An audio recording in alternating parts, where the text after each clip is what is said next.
Hello friend, welcome back to Study Wire YouTube channel. तो हम यहाँ बात करेंगे कि यदि एडमिट कार्ड आ जाता है, ठीक है, वैसे पेपर में अनाउंसमेंट हो चुकी है, ठीक है, न्यूज़पेपर में कि आपका एडमिट कार्ड जल्द ही जारी हो जाएगा, ठीक है, क्योंकि 26 तारीख से पेपर होने हैं। और ऐसा हम इसलिए बोल सकते हैं जो कि IBPS है, ठीक है, IBPS, ठीक है, इसे आप जानते होंगे, जो कि बैंक एग्जाम लेता है। तो इसके एडमिट कार्ड आ चुके हैं, जो कि 12 तारीख को पेपर होने हैं, अभी 12 सितंबर को, और 9 तारीख को एडमिट कार्ड आ रहा है। इसका मतलब 3 दिन पहले एडमिट कार्ड आ रहे हैं।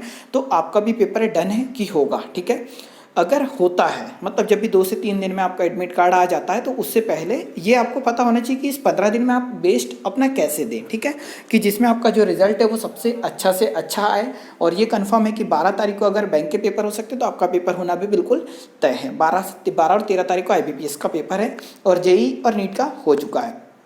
तो यहाँ करना क्या है, सबसे पहले तो आपको एक प्रैक्टिस सेट लगाना है, ठीक है। एक प्रैक्टिस सेट कौन सा लगाना है, तो जो भी आपको मार्केट में एक अच्छा सा मिले वो, ठीक है, आपको प्रैक्टिस सेट लगाना है। या तो ऑनलाइन अगर आप सर्च करोगे तो काफ़ी कुछ मिल जाएगा वर्ग 3 के लिए। तो आप प्रैक्टिस सेट पर डे एक टाइमिंग बना लो, और टाइमिंग क्या बनाना वो देखो। या तो आप 10 बजे से लगाओ डेली। क्यों 10 बजे से लगाओ, इसका कारण है। या तो आप 2 बजे से लगाओ, इसके भी कारण है। देखो क्या है, जो हमारा पेपर होना है वो पेपर होना है 9 बजे, हमारी एंट्री है, 10 से पेपर होना है, दूसरा होना है 2 बजे से। तो इससे आपको एक फ़ायदा मिलेगा कि इस 15 दिन में, जो हमारा 15 दिन का समय बचा हुआ है, तो इस 15 दिन में आपका एक माइंडसेट बन चुका होगा कि आपको 10 बजे डेली आप प्रैक्टिस सेट लगाने अगर घर में बैठ रहे हैं, तो आपको कंफर्म ये चीज़ पता हो जाएगी कि 10 बजे आपका माइंडसेट रहेगा कि इतने समय में आप इतने क्वेश्चन करते हैं। तो रेगुलर जब आप रूटीन में आ जाओगे तो आपको यहाँ पे जो हेजिटेशन है, ठीक है, घबराहट है, वो सारी चीज़ें दूर हो चुकी होगी। और या तो अगर आप 10 बजे नहीं लगा रहे हैं तो 2 बजे लगाओ, जब तक एडमिट कार्ड नहीं आ जाते हैं तब तक के लिए, ठीक है, 10 बजे या फिर 2 बजे। तो या तो 2 बजे वाली शिफ्ट में आपका पेपर होगा, या तो 10 वाले में होगा, फर्स्ट या सेकंड शिफ्ट में। तो इसका फायदा आपको डेफिनेटली मिलेगा, क्योंकि एक रूटीन में आ चुके होंगे, आपका एक माइंडसेट बन चुका होगा कि आप डेली 2 घंटे बैठते हैं और 2 घंटे में आप 150 क्वेश्चन लगाते हैं, ठीक है, 2 से 250 क्वेश्चन, सॉरी 2 से 2.5 घंटे आप बैठते हैं रेगुलर, और उस टाइम में आप पूरा पेपर सॉल्व कर रहे होते हैं। तो एक माइंडसेट भी रहेगा, और एक निश्चित समय में आपके डेली क्वेश्चन सॉल्व हो रहे होंगे। तो जितने क्वेश्चन आपके घर में सॉल्व हो रहे होंगे, जहां पर आप प्रैक्टिस सेट लगा रहे हैं, तो उतने ही क्वेश्चन आपके पेपर में भी सॉल्व होंगे, क्योंकि हेजिटेशन सारी दूर हो चुकी होगी। ये चीज़ें क्लियर हो पा रही है। और 15 दिन में आपको कम से कम 15 सेट पेपर सॉल्व कर लेने हैं, ठीक है। तो स्टडी वायर जो अपना चैनल है, इस पर भी डेली प्रैक्टिस सेट होंगे, और पिछले समथिंग पीछे जो अगर आप चेक करोगे तो कम से कम 150 प्रैक्टिस सेट में डाल रखा हूँ, जो इसमें इन्वायरमेंट के हैं, पेडोलॉजी के भी मिल जाएंगे, मैथ्स के मिल जाएंगे, ठीक है। 3 सब्जेक्ट के आपको मोस्टली वहाँ प्रैक्टिस सेट मिलेंगे, तो आप उन्हें भी सॉल्व कर सकते हैं, ठीक है। एक एक बार उसका फ़ायदा आपको डेफिनेटली मिलेगा, तो आप उन्हें सॉल्व कर सकते हैं। और डेली कम से कम एक प्रैक्टिस सेट वो लगाओ, और बाकी मैं जितने भी इसमें डालूंगा इस 15 दिन के अंतराल में, वो सारे प्रैक्टिस सेट आप जरूर लगाएं। इन प्रैक्टिस सेट के थ्रू ही क्या होगा, आपको एक सॉल्व करने का एक नज़रिया समझ में आ जाएगा, कैसे सॉल्व करना है, कितना समय किस चीज़ को देना है, और कौन से क्वेश्चन हमें छोड़ देने हैं और उनको छोड़कर आगे बढ़ना है। सारी चीज़ें आपको देखने को मिल जाएगी, ठीक है। तो आप प्रैक्टिस सेट के लिए या तो मार्केट से कोई बुक परचेस कर लो, या तो आप ऑनलाइन अगर देख सकते हैं तो ऑनलाइन देख लीजिए, ठीक है। इतनी चीज़ें आपको करनी है। पर एक चीज़ और याद रखना है कि पेपर या तो आपका 26 सितंबर से स्टार्ट हो, या तो फिर ये पोस्टपोन हो। वैसे तो 26 सितंबर से स्टार्ट हो जाएगा, मेरा ऐसा मानना है, ठीक है। सबका अपना अपना व्यू होता है, परंतु जितनी चीज़ें मैंने देखी आसपास जो एग्जाम हो रहे हैं उनको देखकर, और पिछले जो एग्जाम व्यापम ने लिए हैं वर्ग 1 और 2 को लेकर, तो उसके अनुसार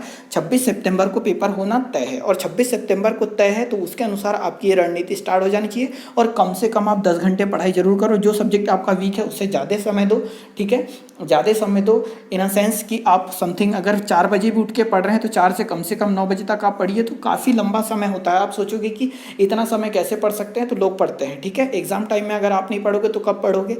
ये बोल सकते हैं कि पूर्ण सूर्य ग्रहण की तरह ही आपकी एक वैकेंसी है, कि जैसे सालों में, ठीक है, कई सालों में एक बार पूर्ण सूर्य ग्रहण लगता है, तो उसी प्रकार जो वर्ग 3 और वर्ग 1, 2 के 3 की जो वैकेंसी है ना, वो कई सालों में एक बार आती है। तो आपके पास मौका है, अगर आप चौका मार सकते हैं तो बहुत अच्छी बात है, अदरवाइज एक बार चांस गया तो कई सालों साल रिटर्न नहीं आएगा। इसलिए पेपर या तो 26 से स्टार्ट हो, या तो कभी से हो, परंतु झंडा आपको गड़ना चाहिए वहाँ पर, मतलब सिलेक्शन होना चाहिए, मतलब सिलेक्शन होना चाहिए। तो अपना बेस्ट से बेस्ट देना है, जितने भी दिन बचे हैं तब ही सिलेक्शन हो पाएगा, क्योंकि कंपटीशन के दौर में इतने सारे कंपटीटर आपके साथ बैठेंगे कि कहीं ना कहीं आपको ऐसा लगेगा कि हम कम पढ़ रहे हैं, परंतु आपको अपना बेस्ट देना है, ठीक है, अपना बेस्ट देना है। क्योंकि आपके पास भी 150 नंबर का पेपर आ रहा होगा, आपका जो कंपटीटर है उसके पास भी 150 नंबर का पेपर आ रहा होगा। तो पेपर 150 नंबर का अगर आए तो सबके लिए पेपर समान है। तो यहाँ पर आपके लिए खुद 150 नंबर है, तो ये आपकी काबिलियत पर डिसाइड उम्मीद करता है, ठीक है, आपकी काबिलियत पे डिसाइड करता है कि आप 150 में से कितने ज़्यादा ज़्यादा से ज़्यादा ले सकते हैं। तो मेरा ये मानना है कि कम से कम 120 प्लस नंबर आपके होने ही होने चाहिए, ठीक है। तो बाकी अदर जानकारी के लिए मैं आपको मिलते रहूँगा, ठीक है, आने वाले वीडियो में। बाकी आप प्रैक्टिस सेट रेगुलर स्टार्ट कर दीजिए, 150 practice set something study wire पे डले हुए हैं और रेगुलर कल से प्रैक्टिस सेट आने लगेंगे, ठीक है, मैथ्स का, इन्वायरमेंट का और पेडागोजी का, ठीक है। बाकी अगर हो सके तो हम हिंदी और संस्कृत का भी स्टार्ट करवा देंगे, ठीक है। वीडियो देखने के लिए बहुत बहुत धन्यवाद, और अगर कोई जानकारी चाहिए तो आप कमेंट बॉक्स में कमेंट कर देना, तो बाकी चीज़ें मैं आपको कमेंट्स में बता दूंगा या अगले वीडियो में आपको रूबरू करा दूंगा, ठीक है। वीडियो देखने के लिए बहुत बहुत धन्यवाद। जय हिंद, जय भारत।